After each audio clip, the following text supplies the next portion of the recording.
Dune Awakening is great. Just started it. Much appreciated. Once I get my business partner to get it back up and running, for sure.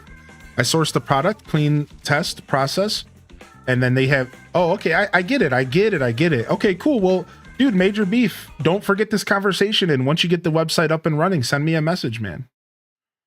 Any favorite game stores you like, Hylian? So I grew up in record exchanges, Captain Fox. I can actually speak to you in Ohio-nese.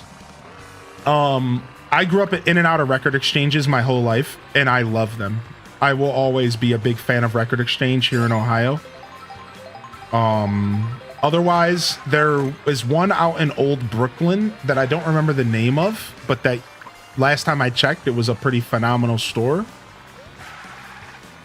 I wish I remember the name of it. And then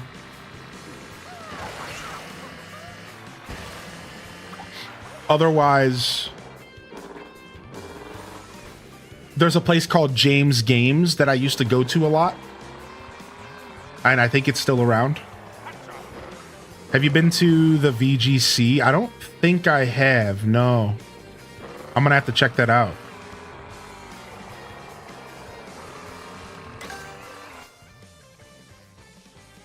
Any of you ever watched DS Koopa? Retro game stores in Seattle, and he just opened one in Vegas. My husband watches his streams, and he live streams the store. That's cool. I honestly would love to be able to do something like that in my journey. To like live stream from running a store or something. Like, that's so cool to me. Pink Gorilla Games. I don't want to be specific. I completely understand why. I know what you're talking about, though. Yeah, you're good, Captain Fox. I do know what you're talking about, though. Yeah, no worries at all. We gotta protect ourselves out here on the internet. No problem at all. And I appreciate you. I appreciate you being discreet as well. I feel like I've never met many people in Ohio that also have come to my stream. And I even said to you in person outside of that GameStop, like, I was kind of awkward for me, you know? Like, I usually avoid talking about my show because I don't want to dox myself. So I was happy that I wasn't too close to home and that I could talk about it comfortably, you know? Because just not everyone gets the internet. Like, dude, even like my friends and family, dude, they don't get it. I've literally had somebody come in here and say my like last name in the stream. And while that's not like the end of the world, it's like, what are you doing? Like, what are you... Like, they like, oh, hey, it's good to see ya. And they're like saying my full name and stuff. And I'm like, dude, what do you do? Like, it's like people don't fully understand the internet. Even if it doesn't matter what their age is. It's like, no, you don't do that. So like nowadays, I like hide that I'm a streamer from everyone that I know in my life. I like kind of try to hide it. Like, I don't really like people to know what I do for a living. Because I'm afraid people are going to show up in my chat and be like, oh, hey, dude, like, like, please get a grip, dude. Like, you can't do that. Like, please get a grip, man.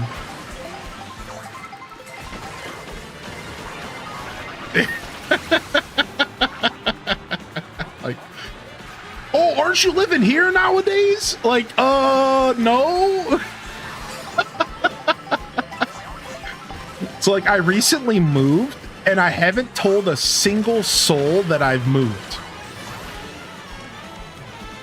And that's why. I recently moved in life. And not a single person in my real life knows that I moved. Because I'm kind of happy about that. Because, like, now I could just kind of, like, if anybody did assume where I lived, then, like, they're probably going to assume that it was my old apartment. And I'm like really happy about that. I'm like, I'm not telling anybody. Like, no one gets to know where I live now. I hope Beatles knows. Technically, Beatles does know, but he doesn't know the exact location. But he knows the city. Yeah, he does. Technically, Beatles knows. Yeah. None of y'all are invited. Yeah. Don't even tell Beatles. Yeah, no, Beatles knows. No. Dune Awakening is $50. See, I would rather pay for a game anyways. Yo, there's the code in the chat right there. And I'll pull the chat up on the screen. GG's. I bombed that last race big time. I was too busy goofing off.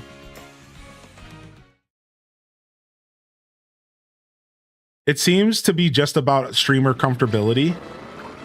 Yeah, to an extent. I think there's a lot of social media there's a lot of content creators who are willing to talk about their first and last name and stuff. Yeah, you're right.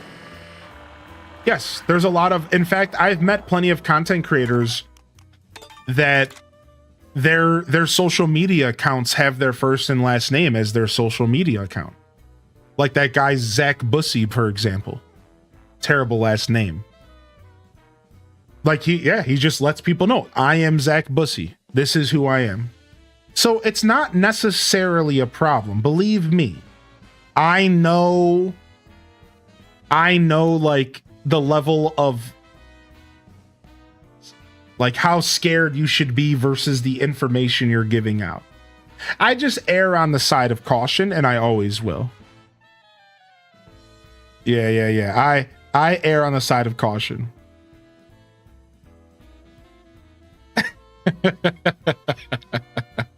But yeah, you're right. I've met plenty of content creators that are totally open with people knowing their full and last name. You know, it's like whatever. You know, some people just different strokes for different folks.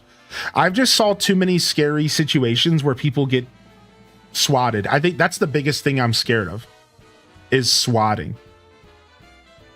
That's my biggest nightmare.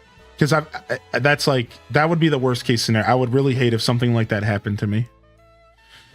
So first name's enough for me if I streamed right. I do present myself as Joshua here on stream. I don't mind people knowing my first name. Funny question. What's your mother's maiden name? Oh, it's Mrs. Bound. I don't know where I was going for that. I don't know where I was going with that. I was trying to act like I don't know where I was going with that. Dang.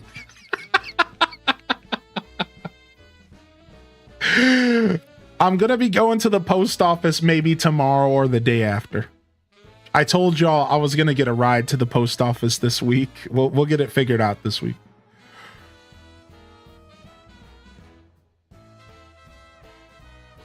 Yeah, exactly. Meg C for real. Dude. All right, you guys ready? Let's do another Grand Prix, then we'll do a knockout round. Anybody can join, by the way.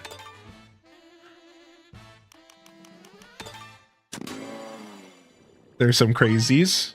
Yeah. It's not too bad, though. I can't get this question mark block. All right, let's do... See if we can get 3 at Moo Moo Meadows. I banged your mom, burn. Yeah, I was going for something like that. Like, that's exactly what I was trying to do, Cozy. Like, no cap. I was trying to make some kind of joke about how I banged his mom. Exactly. But I don't know. But, like, I just, like, literally, like, couldn't process the joke.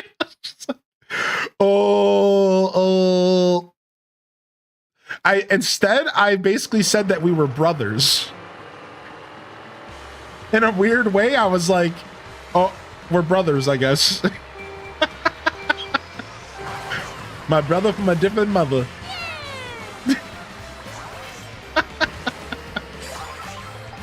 Listen, dude, I'm still kind of tired from this little bug I had in my system, all right? Everything's okay, though. My eye no longer hurts, which is cool. I had some weird issues going on. I got like a weird infection. It was weird. It was weird stuff, man. I had a weird couple days.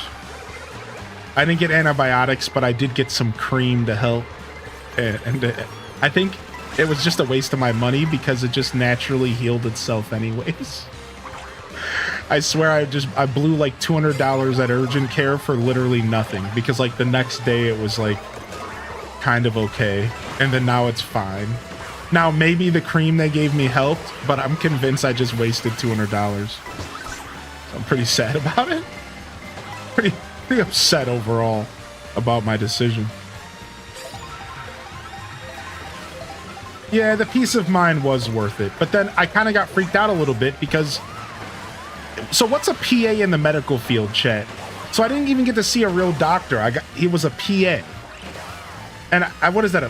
That's not a personal assistant, right? I don't think so. A physician assistant, okay. So like, first off, I didn't even see a real doctor. It was like an assistant, which is like, all right, that's fine. It's not really that big of a problem. But then second, at first the guy's like, I'm gonna get you some eye drops. Some antibiotic eye drops. And I was like, ooh, that sounds like what I want. And then as he then he like changed his mind and he's like, actually, you know what? I'm going to get you this ointment. And he's like, all right, do you have any other questions? And I'm like, well, you haven't actually looked inside him. Did I just get hit by a bird? What? Some stupid bird hit me in the sky? What? So then I'm like, he's like just trying to shoo me out. You know how they are, man. Trying to shoo me out the door. And I'm like, well, dude, you haven't actually seen the thing I'm actually here for. And he's like, what? And I'm like, I'm not talking about this little thing on my eyelid. I'm talking about the big bump that's inside of my eyelid. And you haven't even looked yet. And he's like, oh. And I'm like, yeah, like, I don't care about the little thing on my eyelid that nobody can even see because of my very feminine eyelashes.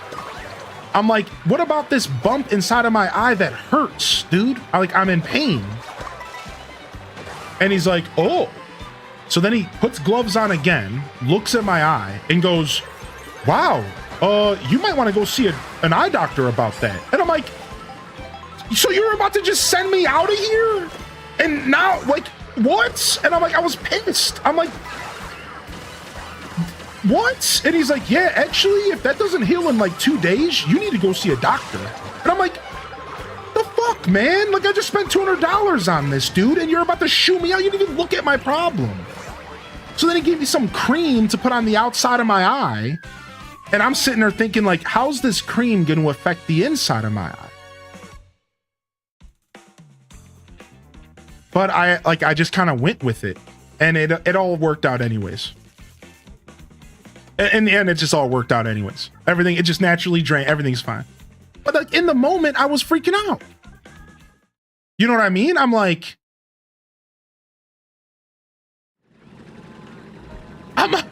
dude, I'm not even getting real treatment, dude. And the cost is what got me because I don't have insurance. So I'm like, I did not just spend $200 from some dude to pat me on the bum and send me out of the office. You know what I mean? I'm like, I did not just do that, right? But it all worked out. So like there was peace of mind, but like I woke up yesterday and I was not happy. I was freaking out because like it was worse yesterday when I woke up.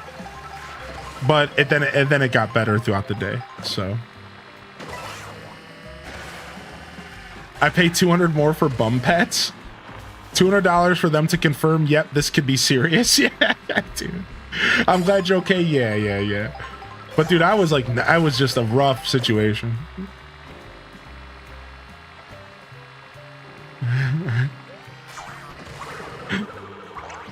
I haven't seen a real doctor for anything lately. It's always been a PA at urgent care and ER.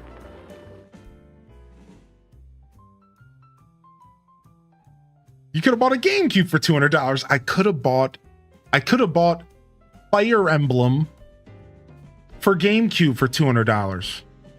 Think about that for a second.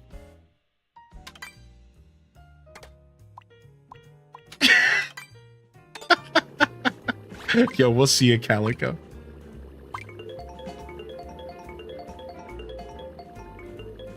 Probably for $300 nowadays. Yeah, exactly, Meg C. It's like brutal, man. Either way, it's easy to bug out a little bit. It's easy to bug out a little bit when you just haven't dealt with something before, you know? So I was like bugging a little bit about it. I went to urgent care for a possible spider bite, and the dude said, "I don't know what that is." That is that is the absolute worst thing you want to hear from a doctor. Damn, don't know what the hell that is. Oh, frick. Dude, this level's sick.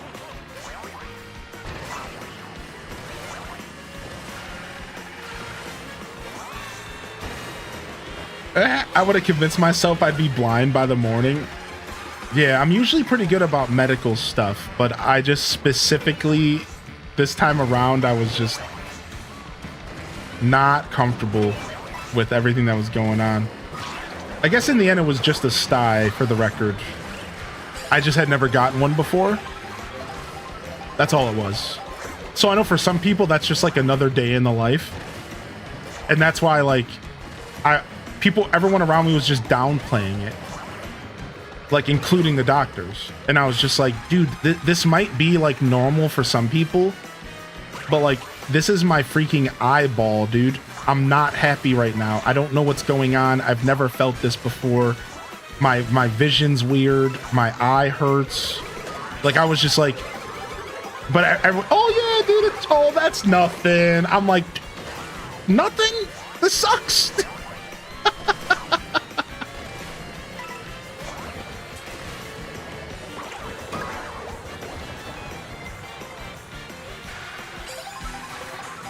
Frick. This grass was really sucky, man. That was slow as heck.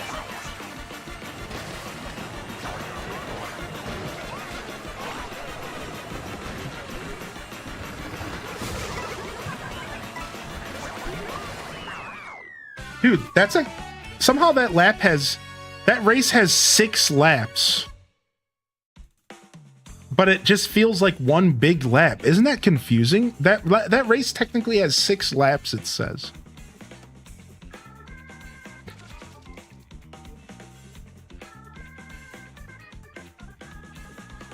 What do you think of the game? Any major annoyances? Just that the music is too quiet and compared to the sound effects.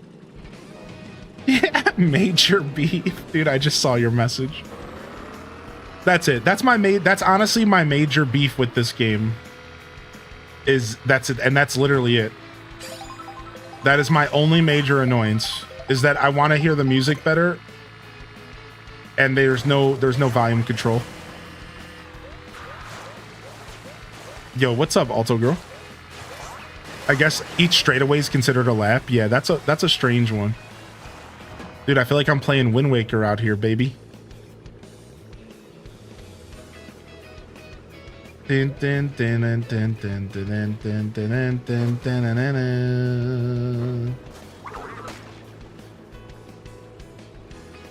the music as good as 8? I mean...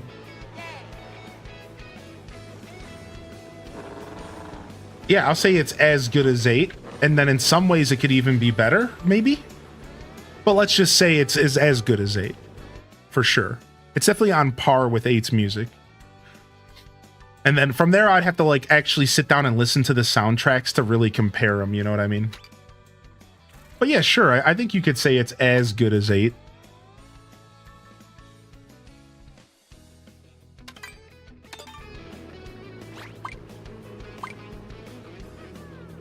What's the most random game you ever bought?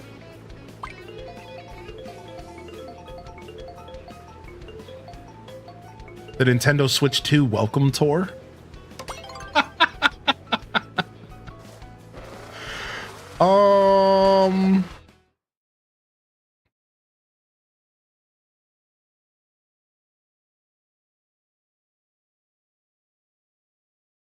It is a pretty random game. It is. Most random game I've ever played or ever purchased would probably be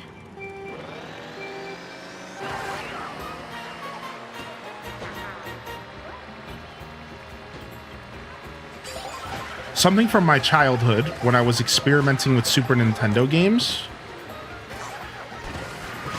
I'm just trying to think of something that I would have bought that I wouldn't have bought for any, like, with zero knowledge of what the game was.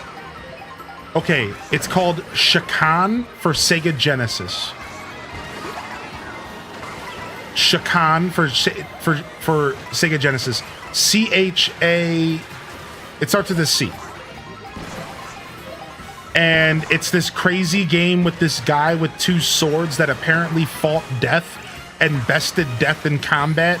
And then after that, now he has to go around life seeking a worthy opponent because he defeated death himself.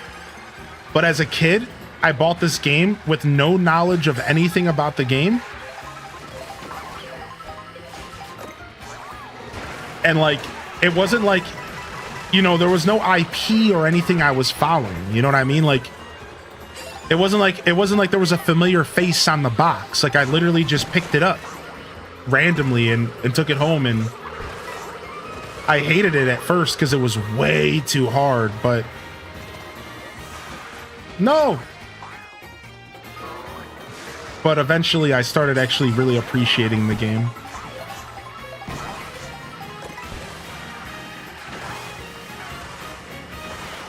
Yeah, Shakan the Forever Man. Yeah. The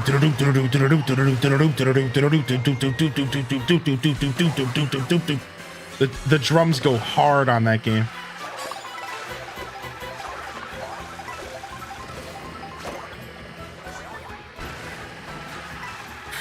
Woo-wee.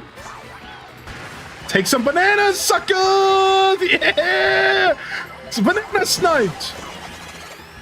Whoa, you took me down with you! Oh no, dude! Ow, that was a good throw, Rob. That was a good hammer, Rob, if that was you, dude.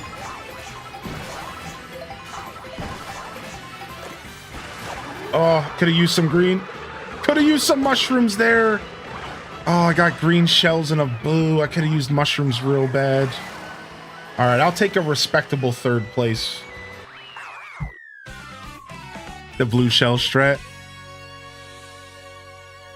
Yeah, Shakan the Forever Man is probably one of the most random games I ever bought.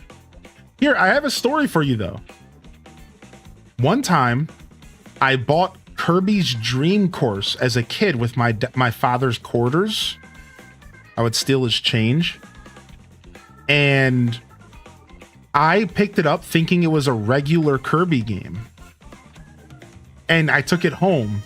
And it turns out it was a golfing Kirby game called Kirby's Dream Course.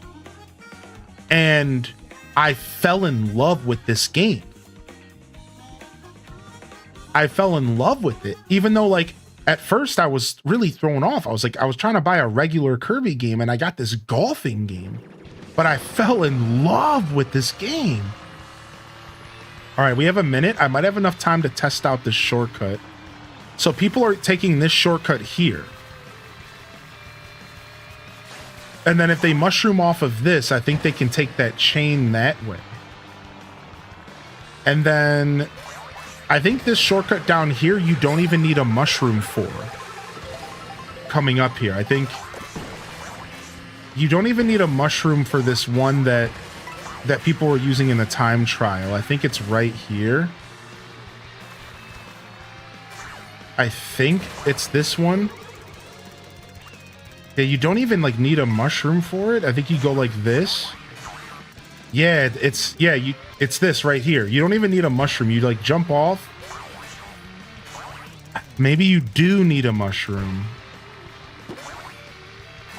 Yeah, because I can't reach that. Maybe I'm not going at the right angle. Maybe it's a charge jump. Maybe it's a charge jump. Yeah. I read that you don't need a mushroom there, though.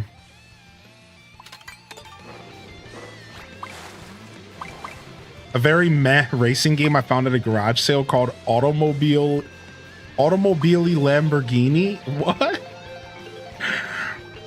How many quarters did you present at the register? Well, this was back in the old man days, so I think Kirby's Dream Course only cost me $8. Yeah. So like a good amount of quarters, but not as much as you would think. I can't play Mario Kart right now. Oh no, why not? Are you busy?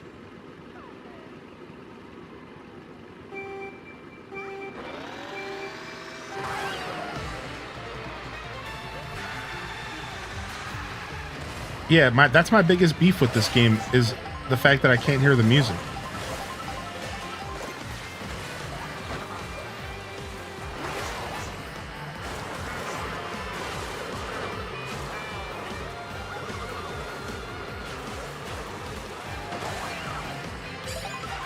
And like, you know, I'm over exaggerating a little bit. Obviously we can hear it.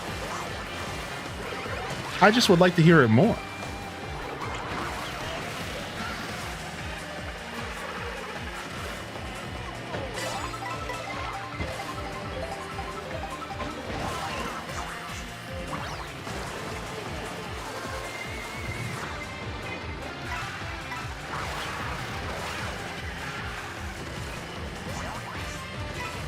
I was cutting it real close.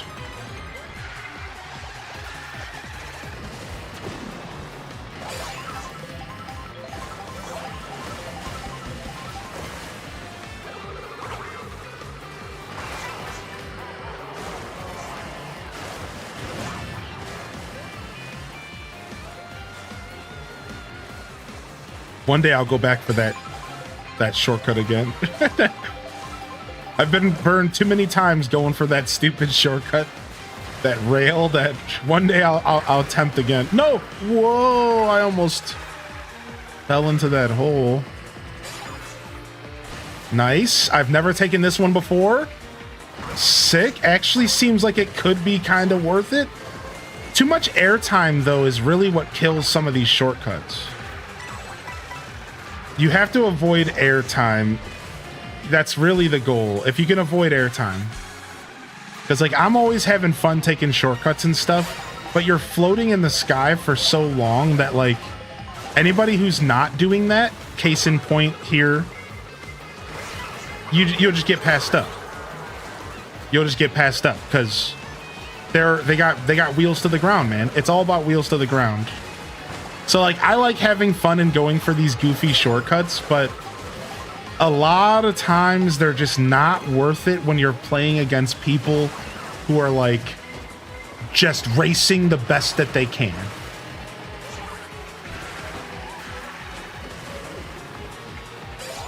Because they're always gonna just take the proper approach, which is wheels to the ground.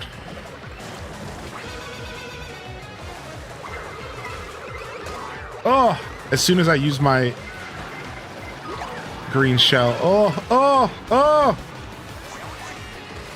Brutal. You've been watching speedrunners? I have been watching some speedrunners.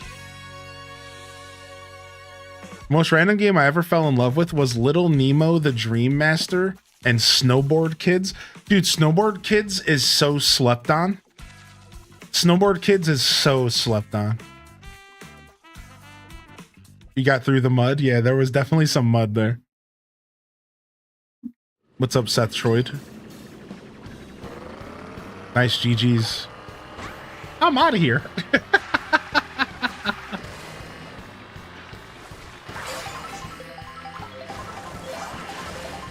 But I'm still gonna find the best shortcuts between the speedrunning community and between my own science, which is my favorite because I love doing science in video games. I'm gonna find my own favorite shortcuts to take that I think are like valid and worth pursuing.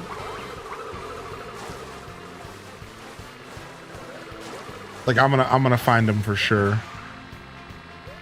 Dun, dun, dun, dun, dun, dun.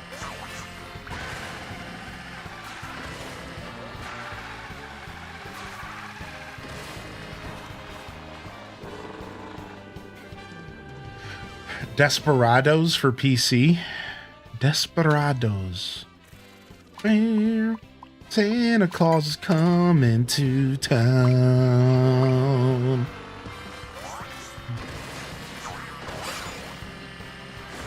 Rico Harbor, dude. Rico Harbor remix.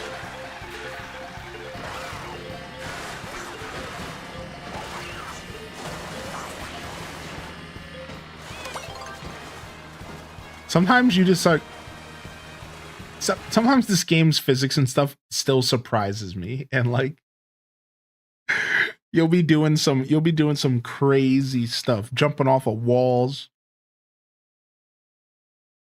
Sunset Riders is so dope. Sunset Riders was one of the first games that it was like one of my buddies, one of the first games we played together. And we fell in love with it, and we actually ended up beating it and everything together. And that's just such a dope memory with a friend. Beating Sunset Riders for the first time was super iconic, man. Same thing with beating Twisted Metal 2 for the first time, especially since the first time I beat Twisted Metal 2, at the end, they were like, good job. Now try at a higher difficulty, scrub. And I had never felt more challenged in my life. I was like, wait, what? They were like, yeah, good job. Why don't you try playing on hard now, nerd? I was just like, no, don't take away my achievement. And apparently, like, you don't even get to see like the last couple levels in Twisted Metal if you don't play like on a higher difficulty. It just like ends early, essentially.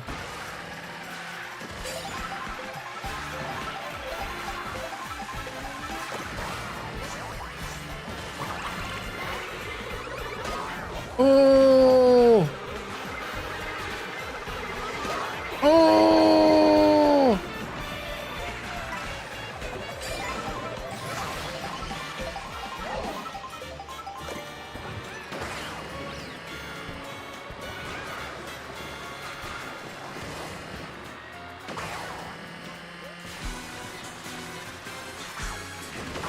Okay, I don't know what I was trying to do there, but good thing I had a mushroom to save me. I was like, ooh, I'm about to grind this wall, and I didn't realize that like it was like not really a good angle to grind the wall there, dude.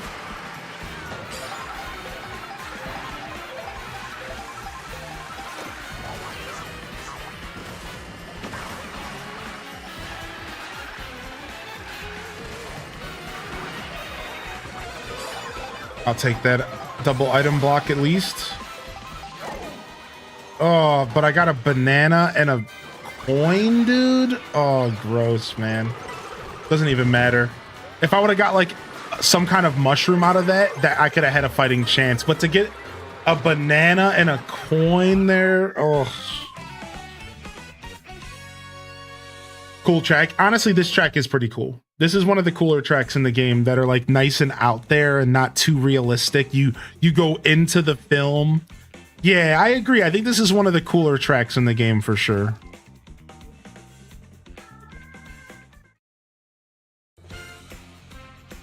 That's how I felt about the bosses in Diddy Kong Racing. Good job, noob. Try my new challenge, then talk to me. I can't figure out how to get on a wall. I know I'm supposed to do, but I mess it up every time. Yeah, same. Like, I struggle staying on walls sometime. Like, I'll jump, I'll get on a wall, but then I won't stay on it, really. I see people jumping on walls. They're sailing across the room on these walls. I get on the wall and, like, sometimes I barely stay on it. And I'm like, how are they, like, riding up it Tony Hawk style and, like, zooping and zipping on it? I'm like, dude, I can barely stay on it for, like, a second. So I'm like, I'm still figuring all that out as well. Got a lurk. Yo, GG's, man. Thanks for coming and playing with us, Captain Fox, man. It was a blast. I drove into someone's green shell, fell over the top of them, and then it let me trick off of their head and keep moving at full speed. Oh my God. All right, let's do a knockout round. If anybody wants to join, I want to do a knockout round here. Gotta take a break from the game. Take a break, man. Take a break. It's a new game, and we're all learning the different systems and stuff. I know you said you had some controller issues. Yeah, take a break. Let it be fun. It's always good to take a break when you get frustrated. I'm assuming that you got a little frustrated just from your choice of language in the chat. What up, Frank? Welcome in, dude. Yeah, join us, man. I'm having fun with public lobbies. Now this is like during work hours, so we're playing with the overseas fam, and for those that are fortunate enough to get into some karting while they're working from home and the like. Yes, exactly, random. Yep, I was feeling the same way at first, because then you have to add all the variants, you know. So like, you could be the best, and you're still gonna get chewed up by all the variants. So yeah, I think single player will. It definitely helped me kind of get my hands on things, kind of wrap my head around things.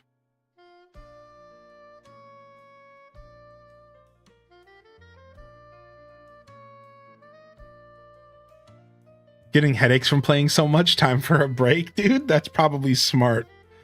No headaches, no headaches. What's up, Nido King? I don't know what's going on here today, Profound. Mario Kart's just a game of luck. There is a lot of luck in Mario Kart. There is a lot of luck in Mario Kart, but there is room for some skill as well. This game seems more luck-based than your average Mario Kart. That's for sure. That's 100%. But I would still say that there's always a little bit of touch of skill. And like, I think Random Reject said it best the other day.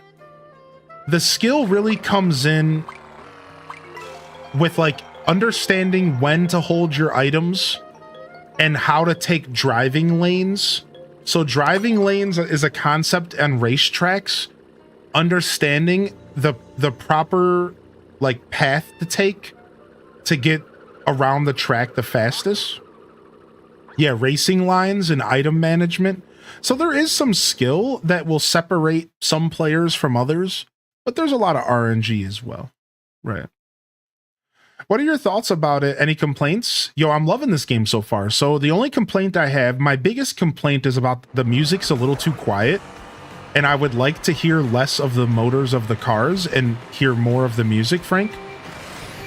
Otherwise, if I had to sum up another complaint, which I don't have many, but if I had to choose another thing to complain about, I guess it would be that they only released the game with only 2 battle modes. And I know it's not everyone's battle mode's not everyone's favorite, but I really, really liked the King of the Hill battle mode, the Capture the Flag version. I really love that, in the Bomb Bomb Blast game, and I'm really sad to see those gone, especially because I think with 24 players, those battle modes would have been sick. So like, I have a little complaint there, and otherwise I would love to see, I would love to be able to hear the music a little bit more. That's about it though. I don't really have many complaints. I'm not a big complainer, but that's about it. Yeah, I'm having a lot of fun with this game, man.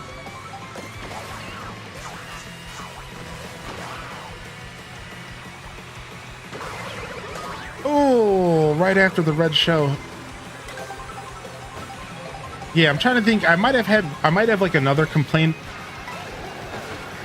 that I'm not thinking of as well, but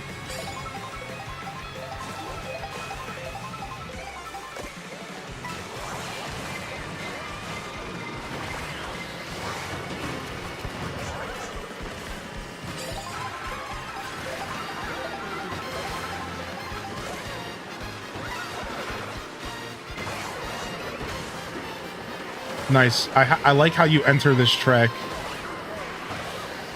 I like how you enter this track here. That was actually really cool. Yeah, not many complaints for me, man. I'm liking it. I guess here's another pretty fair complaint. I would like to be able to. I would like some kind of tracker for the in-game collectibles, because I think collectibles without trackers feel like a slog. And I would like some sort of tracker for the collectibles. I think all collectathons need a tracker. And without a tracker, it just really feels not as good to be doing the collecting, because you're sitting there wondering how many of the thing is left, and don't know, I just don't think it's as good of an experience without some sort of tracker. I don't think that every single collectathon needs a tracker, you know, like that's fine. Like surprises are cool. But I think like ideally they should just let us know how many of each of the blue switches and stuff are in the world. But either way, like, that's the kind of thing I don't really complain about because that's just their choice of game design. And I think there's a pro and a con to every choice of game design, right? Whereas, like, having a way to track it all is great because it allows players to know what they're getting into. I think that takes away from the exploration of it all. If you load up a video game and you know there's exactly 20 of a thing, you're going to hunt down that 20 and then you're going to put the controller down and you're going to move on. But if you design a video game and you don't tell them how many of said thing is in the game, then it leaves a little bit of mystery. It makes you kind of feel like there's always something around the corner and you never know when you're going to be done collecting. So you see, I think really it's just a difference in game design entirely. And I think there's respect for both styles. I do feel like most gamers would prefer some sort of tracker. And I would like to see game developers do trackers more often than not. Oh, come on, spike on spike crime!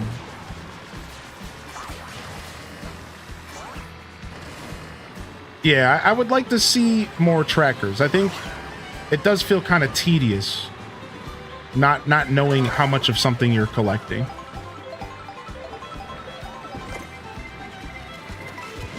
Oh.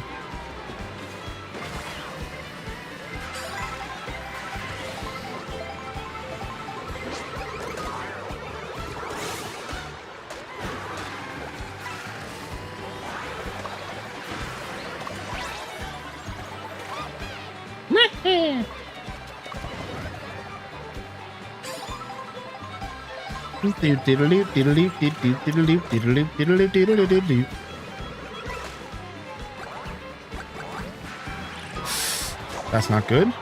We're fine though. Again, you don't have to be in first place in a knockout round. You just gotta get to the next lap.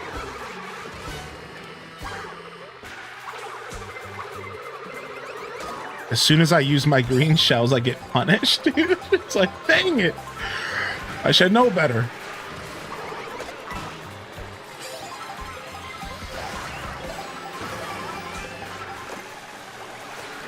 Yeah, I guess if I really had to summon up some complaints, that's what I would say.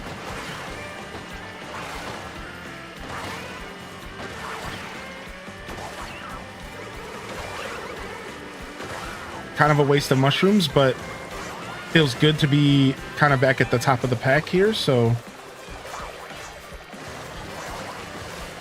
I think ideally you want to avoid using your mushrooms in straightaways, and you want to try to save them for corners and stuff to cut, but it's so hard to hold on to items in this game because you're constantly getting them stolen and getting hit by stuff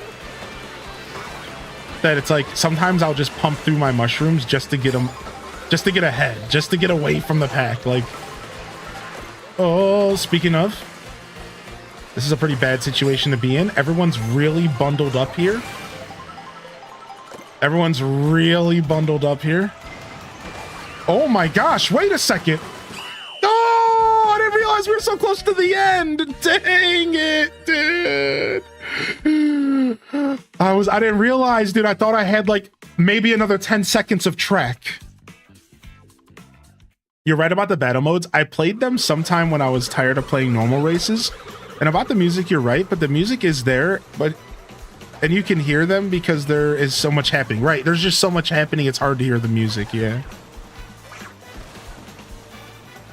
I think they nerfed Mini Turbo far too much. Dang, you didn't make it either, dude. Yeah, I didn't make it, man. I didn't make it.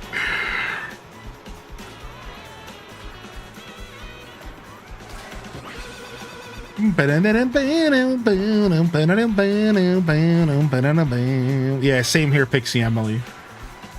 Nintendo just needs to get with the program with volume settings, man. Every once in a while, Nintendo will do volume settings, but only every once in a while.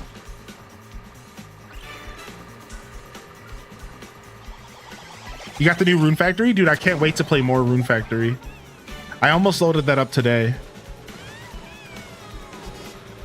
Multiplayer's just a little too wild. That makes sense, Happy26. Yeah, that does make sense.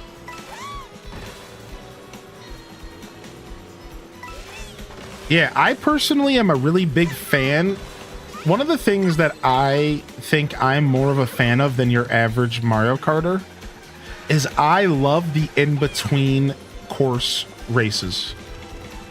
I love the tracks in between the racetracks. I love them.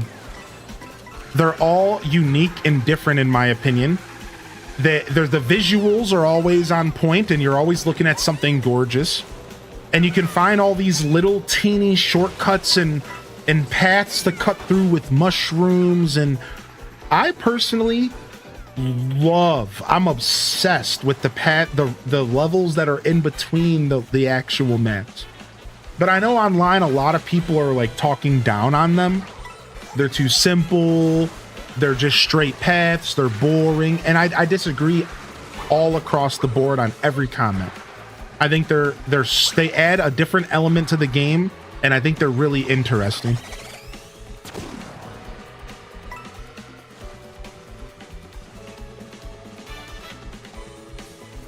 They did bring Dry Bones back, yeah.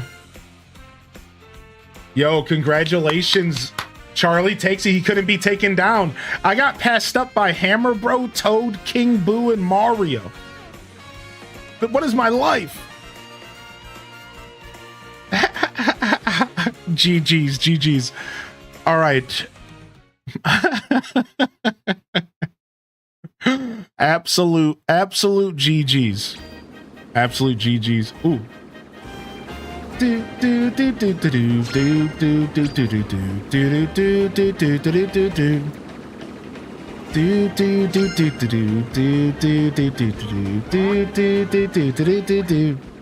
Cute. All right, I think I'll call it here today. I'm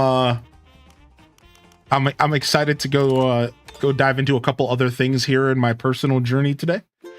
So we'll wrap it up here. I know I spoiled y'all with those long boys all last week. I know yesterday was I should have just took yesterday off, to be honest. So that was an unintentional short boy.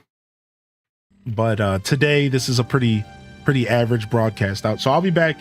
I might come back later tonight if I feel like it, depending on what time it is and all that. So I might come back later tonight for some Cyberpunk. Otherwise, I'm not sure as far as taking days off. I'm going to be real. It sucks to say that, but I'll be updating in the Discord what days I'm taking off as the week progresses. I think I'll be here tomorrow morning, and then I think I might take off Friday, Saturday. But I haven't fully decided what I'm doing about that. So I'll post in the Discord like I have been, and in the stream schedule channel, is there going to be a stream tomorrow? And I'll do that at least before I go to bed. And if you don't join the Discord, I'll make a point to post in the Twitch chat in the morning, maybe 15 minutes till 8, if I'm going to be there or not. That's the best I can do, all right? So for now, it's a little up in the air. I'm kind of just going to wing these next couple days. Or that's kind of the plan. I think I'm taking at least 2 days off these next couple days here, but I'm just going to kind of wing it, all right? So either way, I know that's a little bit of uncertain energy there, so I promise you I'll do my best to update in the Discord, and I'll do my best to update here on Twitch in the title and stuff like that. Like, I'll try to leave little notes around like, hey, I'll be here, so on and so forth. But I'm just gonna wing these next couple days and see where I go. But I would like to get some more Fantasy Life in. I want to get more Rune Factory and Cyberpunk in. We also have our new ACNH island that I want to continue progressing. I'd love to get back into some Animal Crossing Deluxe. So the gaming don't stop. We got games upon games and more games. And then, of course, as we go into next week, we'll be doing our first community game night of the brand new generation and Mario Kart. So for those of you that can't play Mario Kart during the day, look out for that as we go into next week. I'm thinking Friday and Saturday night. We could maybe do a community game night and get some Kart going for the PM squad, because I know y'all are now hurting since the weekend's over.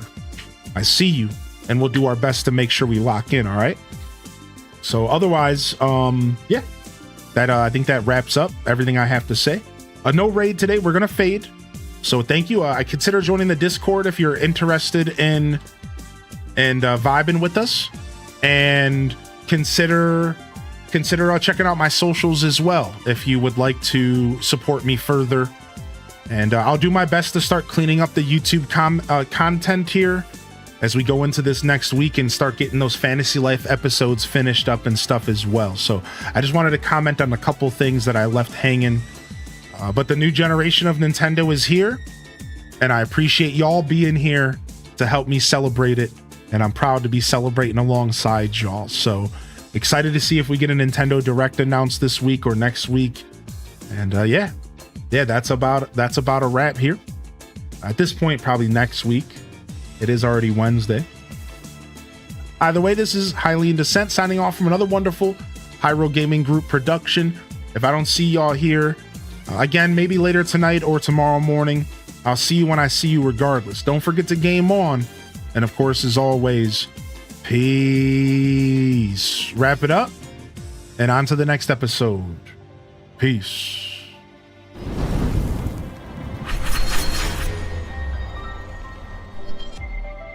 All right. So I do have a guest in town, and I want to go spend some time with them, and that's one of the reasons why we're wrapping up a little bit early. Just to be fully transparent, I would like to spend some time with them. Otherwise, I would be sitting here playing games all day. All right, so thank you for understanding, everybody. I love y'all and appreciate y'all. I'm honored to be a part of your daily routines, and I'm certainly honored to have you as a part of mine. But until next time, this is Highly in Descent signing off. Peace. And hit them cat jams, baby.